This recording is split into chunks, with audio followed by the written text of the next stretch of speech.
Good morning, everyone, and welcome to the first Women's Leadership webinar in partnership with the Ad Club and LogMeIn. Before we get started, I'd like to go over a few items so you know how you can participate in today's event.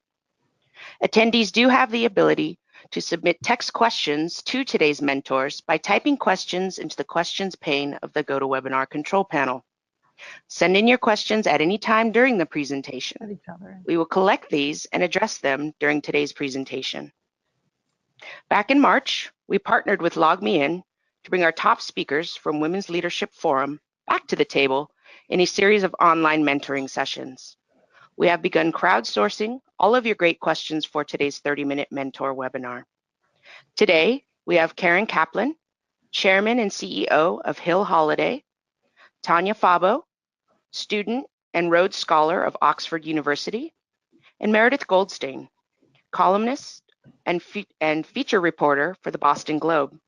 Her advice column, Love Letters, is a daily dispatch of wisdom for the lovelorn that runs online and in the paper. Thank you all for being here. All right. Good morning, everybody. Thank you for joining. And we're going to start with kind of a fun question. I'm going to ask Meredith first. What was your first job, Meredith?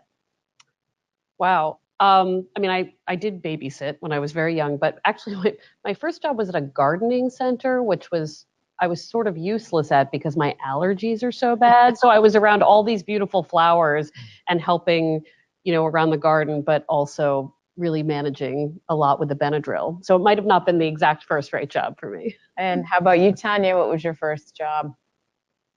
So my first job was actually working at a lab in high school.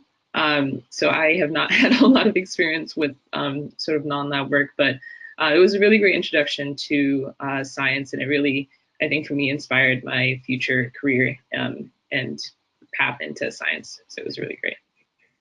And my first job was also babysitting. I often say that I had only 2 jobs before starting at Hill Holiday 36 years ago now, babysitting and waitressing. And I say that both have come in handy. And I'm not joking when I say that. But it's interesting where, there's analogies to the garden center, being allergic. I think there's like an analogy to finding the right fit and environment for you as you move forward in your career. Okay, so we have a question from a young woman who is in the finance world. It's for the group. And she asks, what is one leadership lesson you have learned in your career? And I'll start with Meredith again. One leadership lesson. It's interesting because as a writer, I've actually never been technically an editor or manager, but I know really what makes a good manager, right? Because I've had plenty of them. And I think that,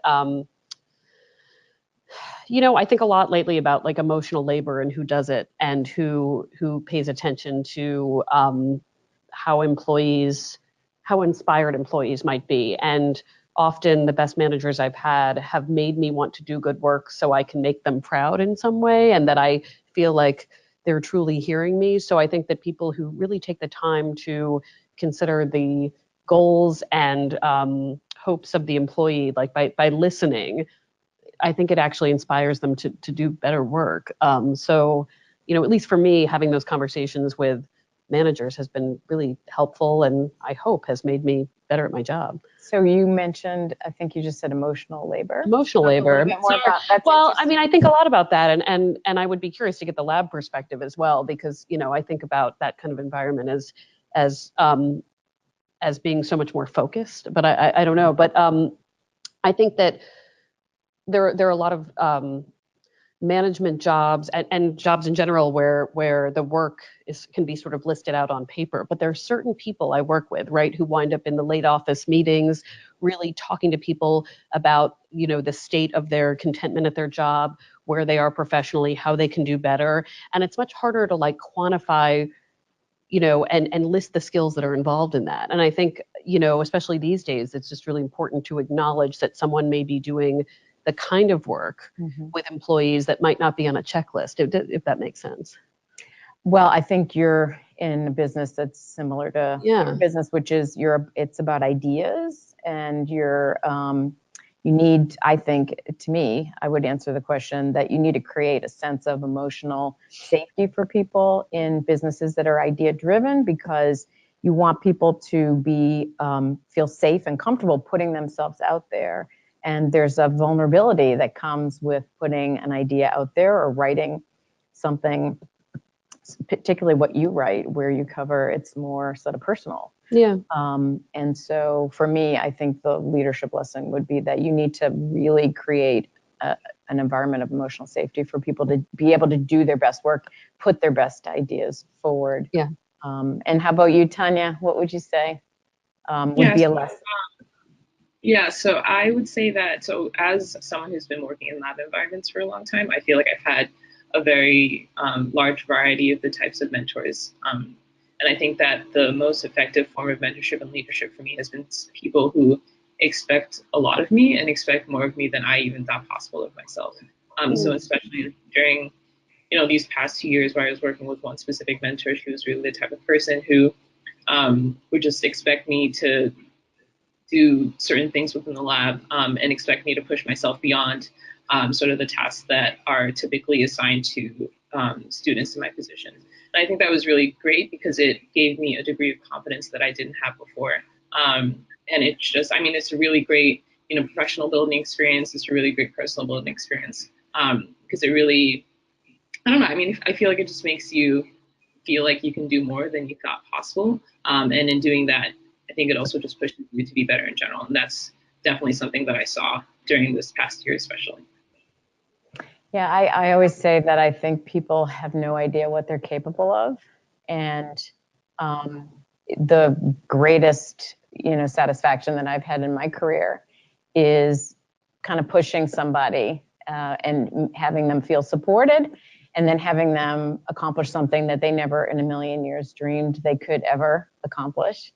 And that's really satisfying for both the person that's done that and then the person who's leading them. So I think definitely part of that is also just in creating that safe space in that work environment. So on the one hand, you are definitely pushing people to their limits, but also making sure that they know that it's okay to mess up and that they should definitely come to you and learn from you if they do mess up, so that you get kind of both sides of it. I think both sides of it are definitely really important parts of leadership as well.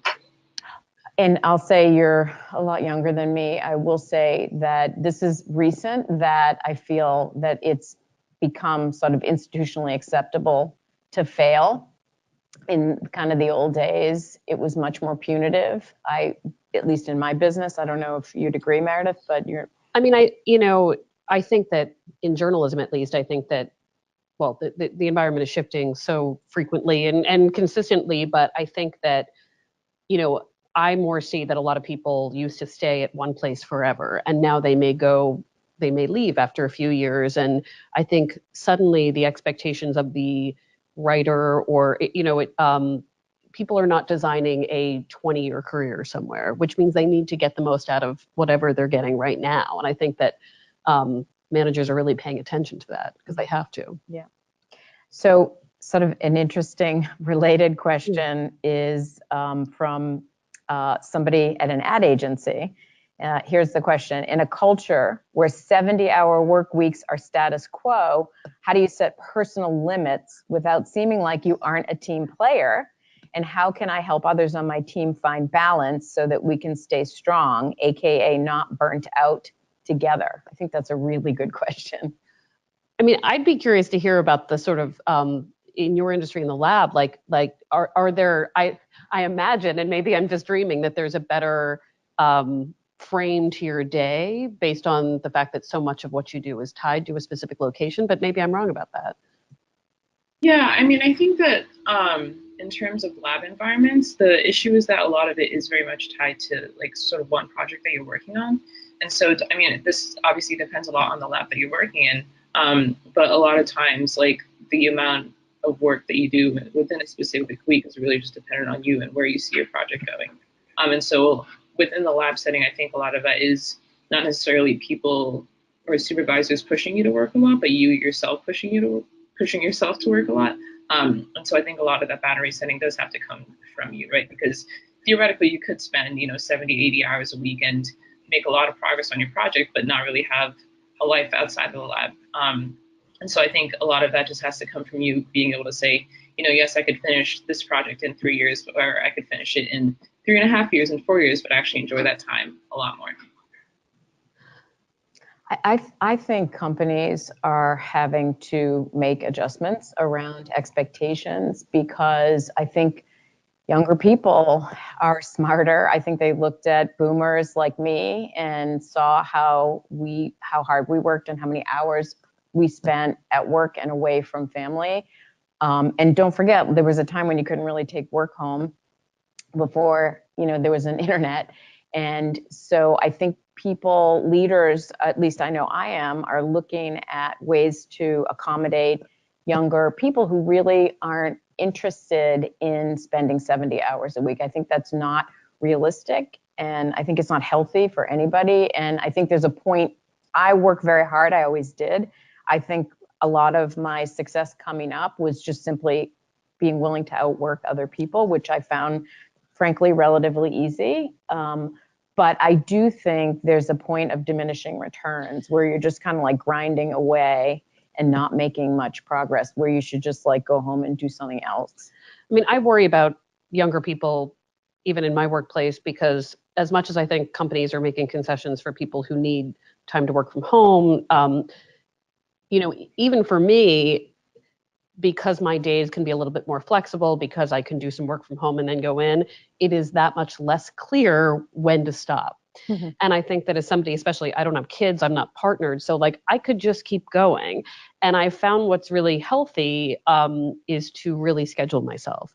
So to have dinner with a friend, to know that I'm taking a weekend trip, because otherwise the sort of work bleeds into life. And, whenever I hear the phrase work-life balance, it sort of implies to me that your work is not part of your life, and it is. And so all these things can, depending on the industry, should be connected, right? Especially if you're passionate about your job. It's a wonderful part of your life. So for me, even if it's as simple as saying, I love this TV show, and at 8:00, that's when I watch it. I think that, scheduling myself and also working to not feel guilty about it, which I think is a big thing. We could always be doing everything, because I see this with the advice column I write, where some people write to me and say they feel like they could be dating all night long on apps because it's always available to them, right? So we could also be working in that same way, and we are allowed to take breaks. It makes us more creative. I always think about Lin-Manuel Miranda talking about getting the idea for Hamilton when he was on vacation. Yeah. And reading a book, and I think that's an important lesson. Yeah, well, I couldn't agree more. And I discovered late in life, I discovered this like new thing called fiction. I joke about that, where I never read anything, that wasn't specifically going to enhance my performance in my job, in my industry. And I don't go to I try not to go to conferences that are specific to my industry, because I find I get better ideas when I go to conferences that are just about different things, always something to do with creativity.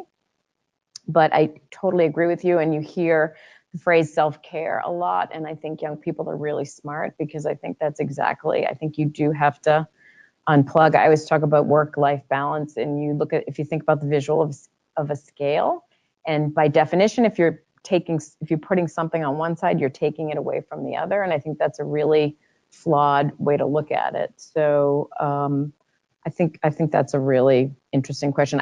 So to me, I would answer that question where the 70-hour work week, it's actually incumbent on the employer to actually get rid of the 70-hour work week, versus incumbent on the worker to figure out how to manage their time. So there's another question. This is a young woman who works for MIT. What is the best way to ask for a job while networking when you find a company you are very interested in? I don't know if you have a perspective on that one, Tania.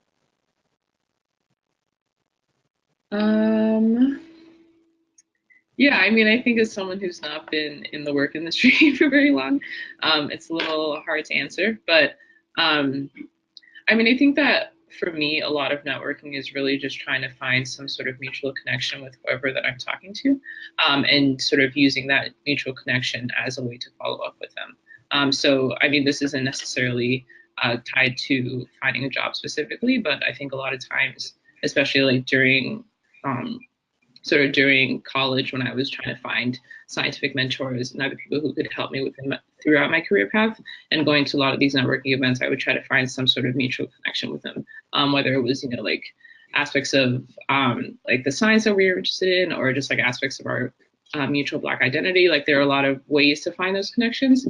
And I think following up online is a really great way to make sure that they remember you, and a really great way to follow up on that, to get a potential professional opportunity from that. Mm-hmm. And how about you, Meredith? I mean, I think that for me, it's, and I've been at the Globe for a very long time now, but I think that to always sort of be networking, and maybe not even think of it that way, but to always be sort of making these connections, because I think it's much more difficult to sort of actively pursue one person who may be a gateway to a job, but as you build your professional career, to make lots of professional connections, and you never know who might think of you and tell someone completely unrelated about you for a different opportunity. And I also think of, being clear about asking for what you want and saying what you're looking for, which is that sometimes I'll have like a coffee with a younger journalist, and they're asking me a lot of questions, but it's not until they say, what I want is the Globe summer internship. Yeah. That's the thing that actually, after having a great conversation with them, makes me walk inside, because, you might assume that people in the industry know exactly what you want, or maybe, you fear asking for it, but the minute you say it and are determined about it, I kind of want to help.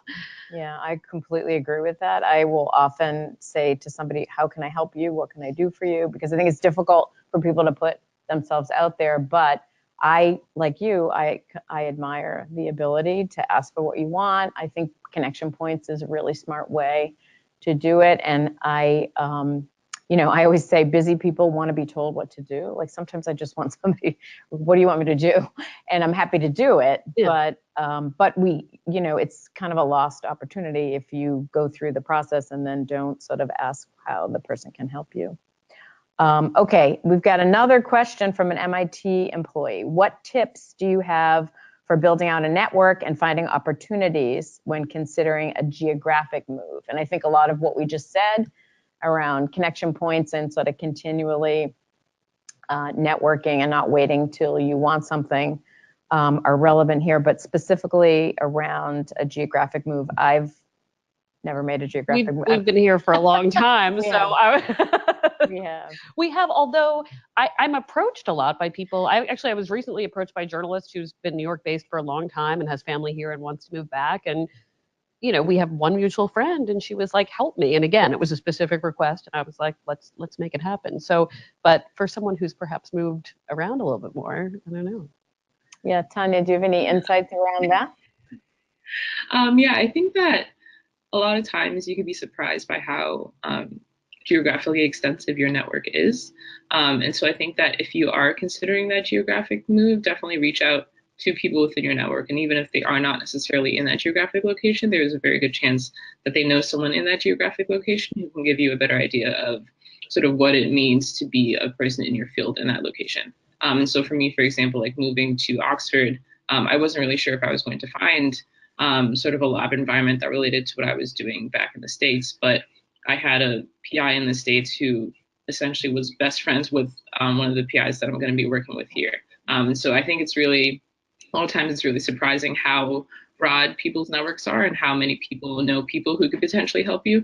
And so definitely reaching out to people that you know to see if they know anyone in your geographic location is a really great way to, I think, weigh those options when you're making a big move like that. I agree. I had a gentleman come see me recently who I think I had met him once or twice, or we connected through somebody else, but he was looking to move to Boston from outside the market. And he said at the end of our conversation, which was great, he said, would you introduce me? I'm asking everybody I'm meeting, would you introduce me to 5 people? Which I thought was kind of bold, but honestly, it did, like in 2 seconds, I had an idea of the 5 people that I wanted to connect him to. And then it became a little bit of a game. So I reached out to people, and then as they agreed to be connected to him, I would forward him the email and be like, 1 down, 4 to go. It was kind of a fun, but again, I'm all about like, give me the assignment. So I think to Meredith's point earlier, just ask for what you want. Okay, so here's one from somebody in education, and she says, well, we all are gonna love this, ladies. She says, I'm so inspired by all the women in this webinar, of course. What is a great way to stand out in an entry-level position in the marketing industry? So I'll start with this one, but I think any industry. So to me, I think stand out is the operative term. I think you can't be afraid to be unique and to be different and to celebrate and accentuate your differences. And so for me, at the time when I started, being a woman actually set me apart. And at the in the early 80s when I started was when women were dressing like men. That was like the pantsuits, floppy bow ties, button down, exactly, big shoulder pads. But I like to wear dresses, and I always wore dresses, and I was sort of like not gonna. Someone once said to me, if you want to get anywhere here, you've got to go out with the boys. I thought, well, that doesn't sound right to me, and so I didn't do it. And so I think just staying authentic and true to yourself, in my opinion, is really the best way to stand out. Yeah, I mean, I love to know as a writer what people love, and I think that one of the cool things that's happening in writing is that people are appreciating fans and fandoms. They make a lot of money, and when people write about their passions, you can really tell. So when we get new writers, sometimes I'm just like, what do you like? And I'll find out that someone has an extensive comic book collection, or loves a certain kind of fiction, or toured with a band, or and it could be a much newsier interest, but it begins to make me think of them as a specialist and think of stories they might like, and maybe I'll give them tips. So I think that I have to imagine that applies far beyond journalism, where the things you love are actually the things that people can love about you and see in you, and think of opportunities for you when they hear of them. I think that's great advice. I celebrate people's side hustles because it tells me a lot about, I don't know, some companies maybe discourage it, but we encourage it. And people have such interesting side hustles in creative businesses like advertising and, or in any businesses, I would imagine. So we have a young woman who runs a brewery on the side, people who are in bands, really pretty successful, music careers on this side. At the end of the day, my advice column, which turns 10 in January, was something that I would sort of thought I would do as a hobby while at the Globe doing other things. And that wound up being the thing that was able to be monetized, that was well read. So, it was good that I spoke up about it. That's a great lesson for people. Yeah. And Tania, do you have anything to add to that conversation? Yeah, I mean, I think in terms of just work purely, I've always found that it really helps to not be afraid to ask for things to do, rather than sort of waiting for people to tell you what to do. And I think that is a really great way just in terms of standing out to supervisors.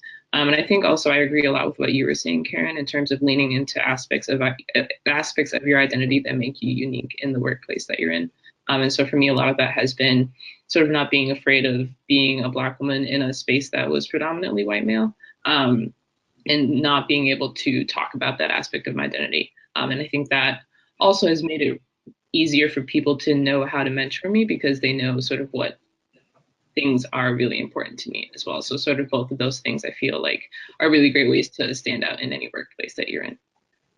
I think it used to be considered a liability to be different in some way from most of your coworkers. And I think we're really lucky that this is a time when where it's an asset and differences are celebrated. And hopefully that will continue, but that is not the way things work. But I always had sort of an intuition early on that that didn't sound like blending in was not ever going to be a good strategy for me personally. I used to say that I still to this day, actually, I'm not going to say where I was, but I was just at a business thing in Boston. And of course I was the only woman, about 40 men in the room. And I just thought, well, who's going to stand out here? Like there was like a bunch of older white guys and one woman. So that's an asset. That's not a liability. Okay, let's see what we have. Okay, here's somebody from healthcare, okay, and she wants to know, when you make a great connection at a networking function, how do you foster that relationship in a real way after that event? And we talked a little bit about this, that I think we talked about not just connecting with somebody when you need something, but keeping, you know, I personally, I always talk about networking, like the word work is in networking. And so you really have to work at it. So it's not just something that when you need somebody, you reach out to people. I think Meredith, one of you, Tania Meredith, talked about keeping those connections sort of going. And people think, I always say, people think it's who you know when you need something, but it's really who knows you. And so do you guys have any advice for keeping those connections going? I mean, for me, I always like to hear from people after I've met them. I like to reach out to people after I've met them, partly because when it's one thing to meet someone and perhaps exchange information, but when that person sends me an email, then it's like in my inbox, so I can always just go back to it. So I just think following up is good. And yeah, and following up, again, not just when you need something, but yeah. Yeah, I would agree. I'm also a huge fan of following up with people, especially after networking with them. And I think one strategy that I like to use a lot, I think especially if I'm having conversations at sort of professional events, I usually like to send people articles as a follow-up. I think especially if it's something that, you know, you talk about with the person, it's a really easy way to say, hey, here's the link to that article that we were talking about. Would love to hear your thoughts, et cetera, et cetera. And I think that's a really great way to start off that connection and then sort of set the groundwork to continue to follow up and make sure that connection is really stable. So that's really smart. That's a great tip. And just, I think you're adding value. I think that's a really important thing when you're networking, is to figure out how to add value to somebody in that sending an article, particularly if it's one of Meredith's articles. Of course. Is a really nice way to add value so that you're not just, you know, taking, you're giving as well. Do we have time for? That was the last question. All right. Well, thank you both, Meredith and Tania, for participating. I don't know if we can do applause on a webinar, but I'm going to do applause on a webinar. Thanks to everybody for attending this first Women's Leadership Online Mentoring webinar courtesy of LogMeIn's GoToWebinar. And please be sure to all mark your calendars for our next Women's Leadership Forum. It's Thursday, March 28th, 2019 at the Seaport World Trade Center in Boston. More than 1,000 individuals will come together to join the Ad Club to be inspired by the stories of an accomplished group of women who are changing the world. And if you've never attended this event, it's amazing. So I encourage everybody who's listening in to or watching to attend. So thanks, everybody. On behalf of the Ad Club, LogMeIn, and our mentors, thank you for joining us today. You will receive a follow-up email within 24 to 48 hours with a link to view a recording of today's webinar. Have a great rest of your day.